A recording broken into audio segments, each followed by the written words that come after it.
fans. It's been quite a while since I've put a video up, basically because I don't really have that much to talk about. I'm going to try and change that. I'm going to try and, you know, upload some videos. I've got a lot of hobbies and a lot of things that I like to do, and I enjoy watching YouTube videos. You know, there's some great channels out there, and I'd like to try and kind of contribute a little bit to that as well. So I thought I would share this little video. Recently I've been collecting or buying stuff to add to my collection for what's probably my favourite console, the Atari 2600 or VCS as it's known in America. I love the console. It was the first console I ever got, probably in about 1982, 81, 82, something like that. Back then, you know, games were in their infancy, and I loved arcades and all that kind of stuff, and to be able to play Asteroids and Space Invaders and everything at home on your own console was awesome. So there's always been a soft spot in my heart for the Atari 2600. So like I say, I've been collecting some bits and bobs, and there's a couple of special things that I've managed to get, which I'll show you on this video. But I thought I'd just share some of the stuff that I've got, and you can have a look and see what you think. First up is a game that I only played kind of once back in the day, and it's brick hard, and that is Raiders of the Lost Ark. You need two joysticks to play it, and back in the day my 8-year-old brain couldn't cope with two joysticks. Having an inventory for items and all that kind of stuff was just too much. So it's complete, I don't know if you can see that, but it's in pretty good condition. All the games that I buy now are box complete.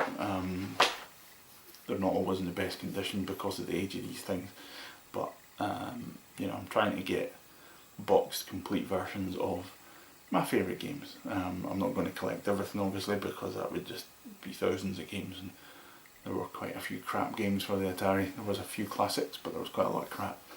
So I'm just going for games that I loved or wanted back in the day but never got, because I mean these things were, if memory serves, about £30 at the time, which was a ludicrous amount of money, you know. So yeah, but now I can add to my collection and fill in those gaps, the games I always wanted. Anyway, moving on, here's the next one, Chopper Command. It's an Activision game, obviously. It's very much like Empire Strikes Back, well that's what it reminds me of, although that was a Parker Brothers release. Just unboxing it here. Again, all the bits are there, it's all in pretty decent condition. I've not played much of it, but it's typical Activision. It's fast and furious, sounds great, looks great, you know. I'm not going to say for an Atari 2600, it looks great. Great stuff. Next one is one of my favourite games. I wanted to get this just to have it in my collection because I just love it. And that is River Raid. One of the classic titles for the Atari. You know, Activision really knew how to program the Atari 2600. River Raid was brilliant. A mix of blasting and strategy. You know, it was a great game. I'll be doing reviews of these probably with gameplay videos and stuff later on. The box on this one isn't in the best shape, unfortunately.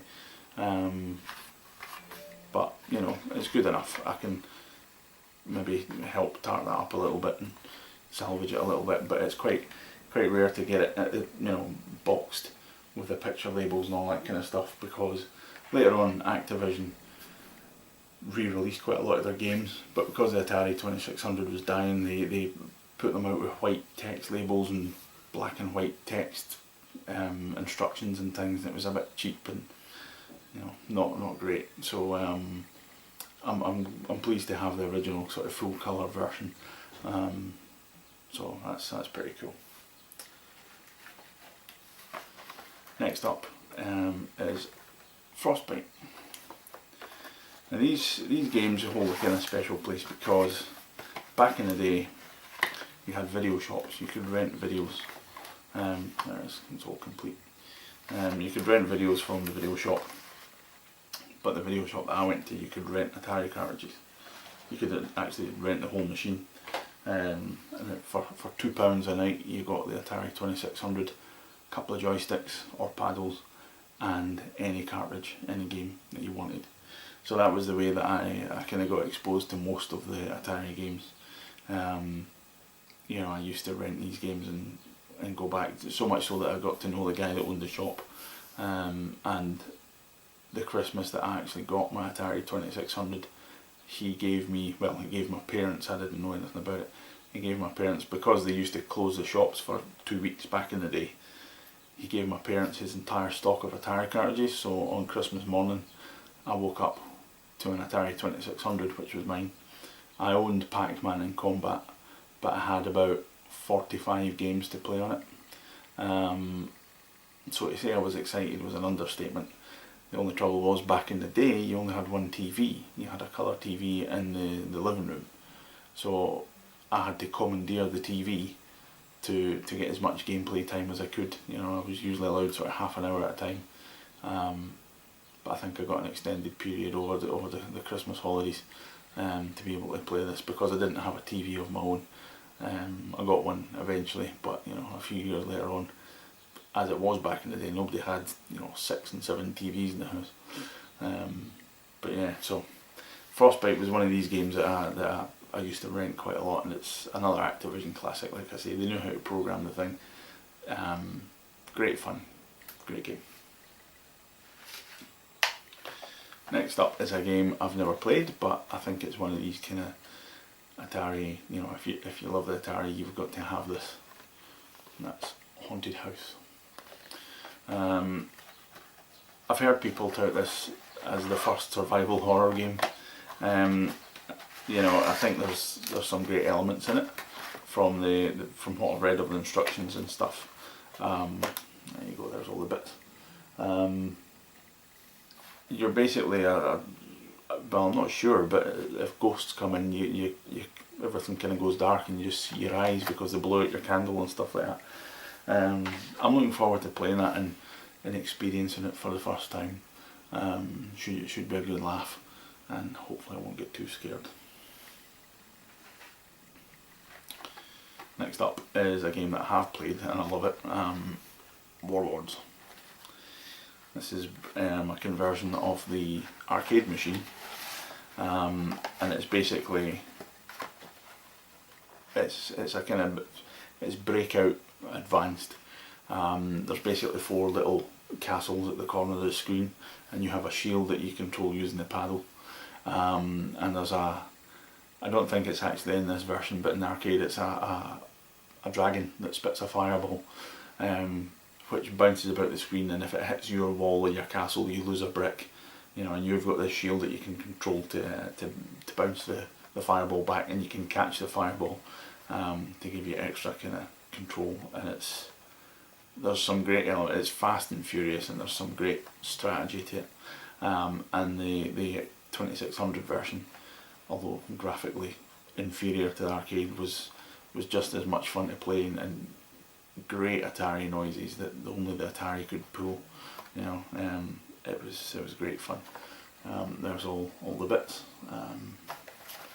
So yeah, another classic. Another arcade conversion, Frogger. It's a classic. Obviously everybody knows Frogger. Parker Brothers did a great job on, you know, some of these arcade conversions. They had, what did they have, Frogger and Amidar and all that kind of stuff, as well as some original games like the Empire Strikes Back Tutankhamun and all the, I'm looking over, I've got my collection over there. Action Force and Spider-Man, all that kind of stuff. They were great company. It's a shame they didn't keep going. But there it is all there. With the Parker Brothers cartridges, the unique kind of shaped cartridges. Not much to say about Frogger, it was a pretty decent conversion from what I remember. I haven't played this yet, although I bought it about a week ago. I haven't actually played any of these, I haven't had time. But hopefully over the weekend I'm going to get the time to do it. So we'll see if Frogger still stands up to what it was like back in the day. And then I've got, although I say that you can't really get these in great condition anymore, I've got a couple of unique things. From the States I bought Galaxian. Now this is new, I don't know if you can see that, it's new and sealed. It's the American version, the NTSC version, which I've been informed by friends that won't actually play on the PAL console that I have. But I actually have a loose cartridge of Galaxian, a PAL version. So I'm going to trade out the cartridge and things like that, the American cartridge that I can't play. But I wanted this primarily for the box. And you know, the instructions and all that kind of stuff. And the price I paid for this from America was about the same price as people want on the UK eBay for sort of battered old versions. And there's something else that's in here that Atari collectors will know what's in here. And I'm going to do something that I like doing, but some collectors will be screaming at their TV watching this. I'm going to open it. Some collectors, there's very mixed very mixed views on opening sealed games. Some people absolutely balk at the prospect of opening a sealed game and think, you know, this is factory sealed, it should stay that way, it's a museum piece or something like that. I buy games to play them, you know. There's no point in having these great games that you love. Although I've got the loose cartridge, you know, if I want to play this, I want to take it out of the box and I want to read the instructions and do all the stuff you're supposed to do. These weren't designed to stay sealed forever. So there we go, I've pulled this stuff off. You'll need to forgive me here because I'm trying to see what I'm doing. Just chat amongst yourselves, because I want to try and keep this box as nice as possible, obviously. There we go, we're in. There we go, it's open. So, there is a brand new Galaxian cartridge. Not seen the light for, when was this, 1983 I think. So 31 years, should be appreciated. It's a shame, I'm glad it's been in a box, but it's also a shame that it's been in a box that long, but put that to the side. But let's see what's inside. We have the instruction manual, always a good thing to have. We've also got an introductory offer for a service contract. I don't know if that's still good, we could give it a go. But the other thing that's in here that a lot of collectors will know about and all that kind of stuff is it came with a comic. It's a DC comic. I don't know that there was anybody kind of really famous that did the art and all that kind of stuff, and the story's probably terrible. But you know, it was one of a series. I think that there was a few that made up the sort of Atari Force. There was an Atari Force on the back. This is number 5 apparently, there's a number 5 up there. So I think Centipede had one and Yar's Revenge and things like that. I don't have any of the other comics. Well no, I've got one in Star Raiders, I've got one of those. But I don't think I'll be collecting the whole lot, but it's quite nice just to have, you know. And I've got one more game. And a lot of people talk about finding their grail game, the game that they always wanted that could never find.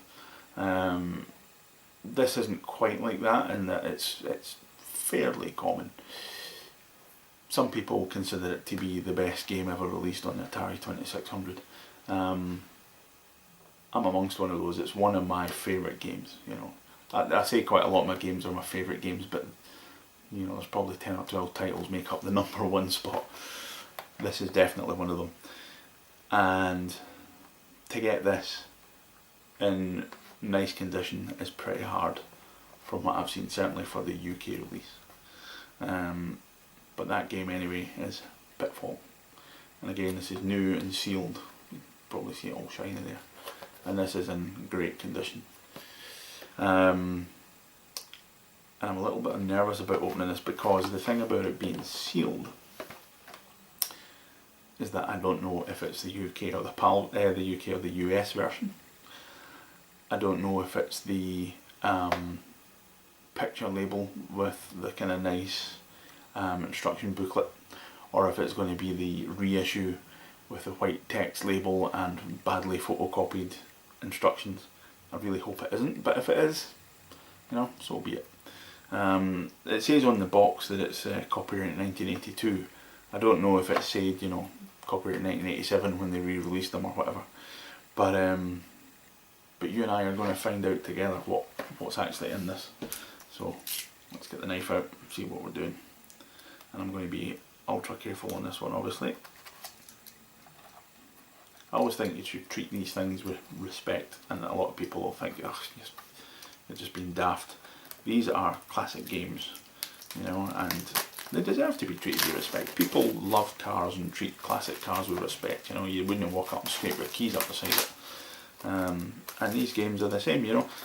Someone somewhere, thankfully, has kept this in lovely condition. You know, it's in great condition. And again, it's a bit like Galaxian. It's a bit sad that it's never been played and loved, but it's, you know, fortunate for me that it hasn't. So there we go. The paper's off. This is a bit like the lottery. This we'll see. And I'm not actually going to look at the box. I'm going to open this in front of you and let you see first. That's okay. I can't actually see that, but the cartridge is in there. So is it the colour version or is it the black? I'll have a little feel because you can tell the reprints were angled cartridges and this feels flat. So I'm really hoping. Yes. As probably a lot of people are going, God, you sad git. The fact that it's the proper label, the proper colour label. I mean, look at that. It's beautiful. That looks like that was printed off yesterday. That's flawless. I'm so pleased. The only other question is it the playable PAL International version or is it the US version? I don't know. Maybe all the Activision ones were international. I don't actually know. And there we go. There are the instructions in full colour. Lovely. I always loved the art. I mean, look at that. Pitfall Harry doing his thing. Always looked so exciting. Pitfall was one of these games that was actually exciting. It kind of did what it did, you know, what it showed you. It didn't look exciting on the front end. It was completely crap to play. It was actually that good. Instruction leaflets in these things are always a lot smaller than I remember as a kid. You know, there's only like 3 pages, a little foldout, but brilliant. There's also a couple of other bits in here. The Activision video game cartridge limited 1-year warranty. That's well expired. But that's a nice little thing to have. And there's also an Activision catalogue from 1983. And there's something really nice about picking this up. I mean, it's pristine. Even smells lovely. I'm really getting weird now, aren't I? But I mean, it's, you know, all the classics coming soon, you know. But we've obviously had them all. It's great to see these things. But anyway, that's it. Enough waffling from me. I will be doing other videos showing my games room and my collection and all that kind of stuff. And I'll be doing gameplay videos and talking about why I collect the games I collect, a little bit of sort of history and stories about the games. So, you know, if you like that kind of thing, please subscribe, check my channel. Things will be kind of ramping up a little bit. I will be putting more videos up, especially once my broadband speeds up. I've only got a 1 meg connection here, so it takes me ages to upload videos. So I'll have no excuse once I get fibre put in, and we'll get loads of gameplay videos and things like that. So keep checking back. Please add comments, let me know what you thought of the video, all that kind of stuff, if you enjoy it. And yeah, thanks for watching, and I'll see you soon.